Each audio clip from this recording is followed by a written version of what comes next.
I want you to do something a little radical right now, like wherever you are listening to this. Yeah, just take a second. Exactly. I want you to literally unclench your jaw. Just let it go. Drop your shoulders. Most of us don't even realize we're tensing up, you know? Right. And look, I don't care if you just finished, a grueling 12-hour shift on the hospital ward, or if you just stepped off a loud, dusty job site. Or even if you're just mentally exhausted from staring at screens all day long. Leave it at the door. It's over. You are officially entering quiet mode. So just take a deep breath. That's the baseline we need for this. It really is. And now I want you to look at the phone sitting next to you, or maybe the smartwatch on your wrist.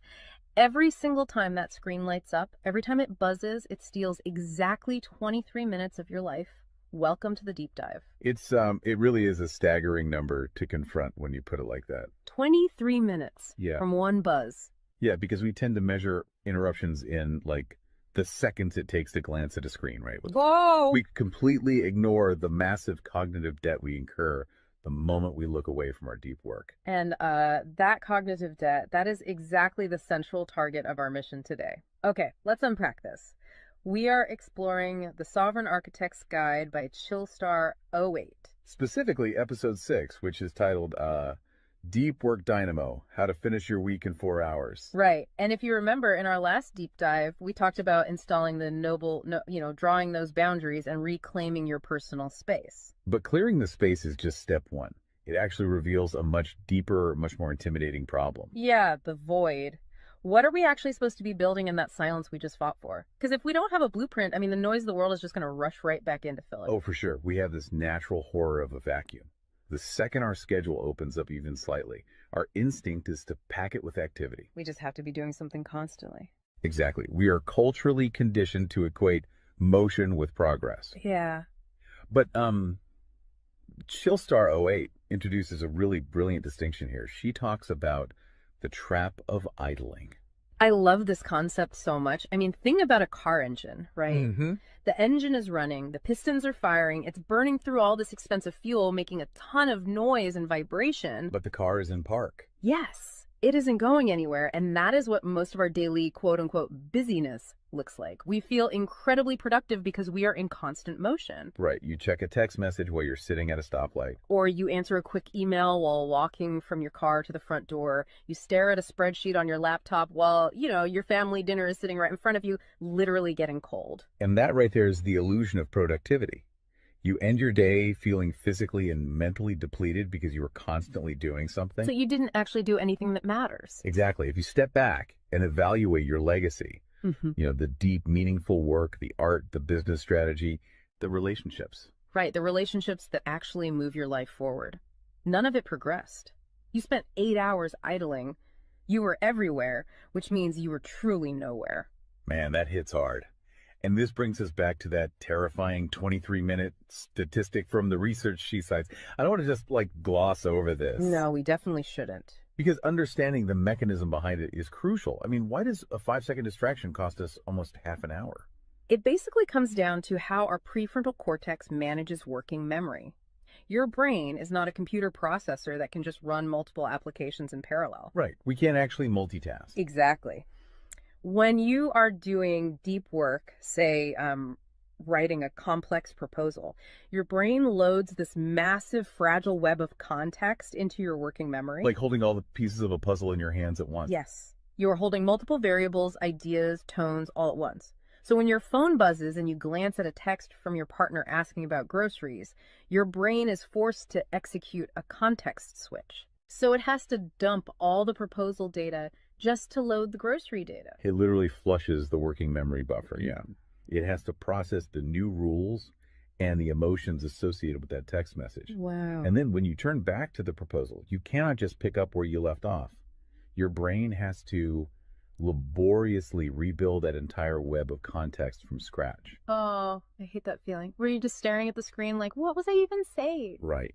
It has to retrieve the thread of your argument. Remember the tone you were using, recall the variables. That rebuilding process takes an average of 23 minutes of cognitive effort. And it burns a ton of energy doing that, right? Massive amounts of glucose. That explains so much. I mean, that is why people hit 5 p.m. and feel physically exhausted, almost sick to their stomachs. Even if they've just been sitting in a really nice ergonomic chair all day. Exactly. They haven't been doing deep work. They've been doing cognitive gymnastics, just constantly flushing and reloading their working memory. They are burning fuel just to stay in park. So, okay, let me bring in what I like to call the transformer concept here. Because our focus is like an electrical grid. If you have, 50 browser tabs open, you are leaking energy as raw, unusable heat rather than concentrated light. That's a great way to look at it. So if we are all acting like our focus is this cheap renewable resource, how do we stop being what Chillstar '08 calls a subject to the pings of the world? I mean, how do we actually become the architect of our attention? Well, what's fascinating here is how she frames the philosophical shift we need. She says utility does not equal value. Oh, say that again. Utility does not equal value. Right. In the modern workforce, we have been completely conditioned to believe that being constantly available makes us valuable. Like if you answer a Slack message in 3 seconds, you're the hero. Exactly. You are praised as a good worker. Or if you jump on a Zoom call with like 5 minutes notice, you're a team player. But that is just utility. I mean, being highly available makes you a commodity. You're like a human router just passing information back and forth. And routers are easily replaced. True sovereignty, true value comes from being impactful. You simply cannot make a deep, lasting impact if your attention is constantly fractured by the agendas of other people. Yeah, when you operate like that human router, you are spending your finite, precious Mondays executing someone else's script. You're a subject to the pings of the world. Okay, so we know the biology of why this destroys our focus, and we understand the philosophical trap of, trying to be too available, but how do we actually fix the mechanics of our workday? We have to build the deep work dynamo. Right. So think of your attention like water pressure. If you poke 50 tiny holes in a garden hose, open browser tabs, email notifications, group chats. The water just trickles at the end. Exactly. You cannot wash a car with a trickle. You're just making the driveway wet. That's true. So the Dynamo Audit she lays out, it's about putting a high pressure nozzle on that hose. It narrows the opening to create a stream powerful enough to actually blast through the dirt. And the first step in that audit is auditing the physical environment itself. She calls it analyzing your signal to noise ratio. Okay, so visualize your workspace right now. She asks you to determine if it is a sanctuary or a transit hub. Let's be honest. Most of us are operating in transit hubs. A transit hub is a place of constant arrival and departure. People walking by, announcements over the loudspeaker, just a blur of motion. Yeah, and you can't build a legacy in a train station. But we need to push past the basic phones are distracting advice, right? Because our listeners already know that. Oh, absolutely. Chillstar '08's rule is much more brutal than that. She says if the phone is even sitting on your desk, even face down, it is acting as a parasite on your cognitive grid. A parasite, just by being in the room. The research supports this entirely, by the way. The mere presence of a smartphone in your visual field, even if it is completely powered off, measurably reduces your cognitive capacity. Because your brain is having to actively expend energy to ignore it, right? Exactly. It is running a background process that just keeps saying, don't check the phone, don't check the phone. That is energy being actively stolen from your primary task. So sovereignty literally begins the moment you physically remove the device from the room, put it in a drawer down the hall. Close the door. Make the physical environment quiet. But okay, let's say you've done that. That doesn't stop your own brain from creating internal noise, right? Like trying to juggle 5 projects at once.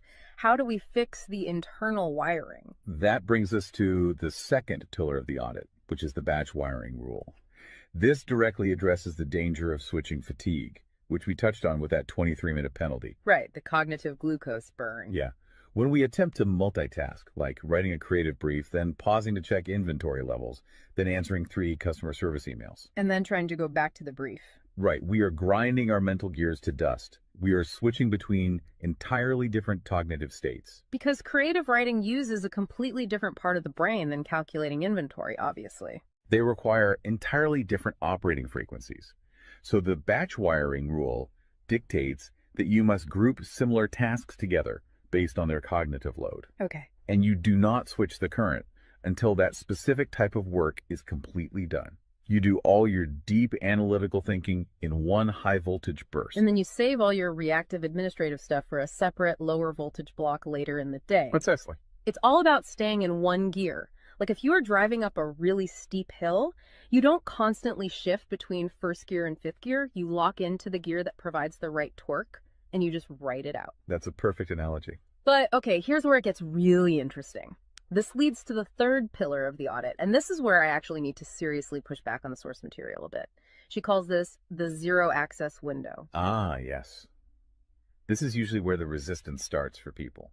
Because it sounds impossible for a normal person. She says you cannot just plan to be focused, right? You have to legally schedule it. You have to lock in one sovereign hour. Yeah, 1 hour where you are legally dead to the outside world. No boss, no family, no, hey, do you have a second for a quick question? Just you and the blueprint. It's extreme, yes. But let's do a reality check here. I mean, I see how that works for a solo digital entrepreneur or a freelance writer, but what about someone whose literal job description is to be available? Right, like an IT support specialist. Or a floor manager, or a nurse on a ward, or even, a parent at home with a toddler. How do they justify just vanishing? It feels like this advice only applies to a very specific, privileged type of worker. That is the most common and, frankly, the most valid hurdle to this entire system. But we really have to look at how the principle scales, and we have to look at the internal psychology of the worker. Okay, walk me through that. First, let's address the context of Chillstar '08's own life. She is not some solitary monk living on a mountain. She is a wife, a mother, and a grandmother. Oh, wow. Okay. Yeah, and she runs a luxury travel agency and a digital marketing business. Her entire professional and personal life is built around communication and client management. She probably receives hundreds of legitimate demands on her attention every single day. So she is really in the thick of it. She isn't just speaking from some ivory tower. Far from it. She implements the zero access window because of those demands, not in spite of them. Now, for the IT manager or the nurse, obviously, you cannot vanish while on active duty if your role is acute response. Right. You can't ignore a burning server or a patient monitor. Exactly. But the principle applies to the deep work surrounding the active duty, the scheduling, the charting, the strategic planning. Even in highly reactive jobs, there is legacy work that gets pushed to the margins. That makes sense. And the challenge isn't just logistical, it is deeply psychological. It's the internal guilt, isn't it? Yes, exactly. People feel like bad employees or bad parents or bad partners when they set a hard boundary. Yeah. We tie our entire self-worth to our responsiveness. We think, if I am not instantly available, I am failing them. Man, that is so true. We feel guilty for taking an hour to ourselves. But setting a zero access window is not about neglecting your family or your team. It is about condensing your high level work into massive, high impact bursts of energy so that you can actually be present later. Wow. Okay. Consider the alternative. If you don't carve out that absolute focus, you end up giving your family or your team partial fractured attention for 12 hours straight. Exactly. You are physically at the dinner table, but mentally you are drafting an email. Or you are sitting on the floor playing with your kid, but you're checking a Slack notification over their shoulder. You are trading constant low quality availability for scheduled high quality presence. It is entirely about communicating boundaries to protect the quality of the time you do give people.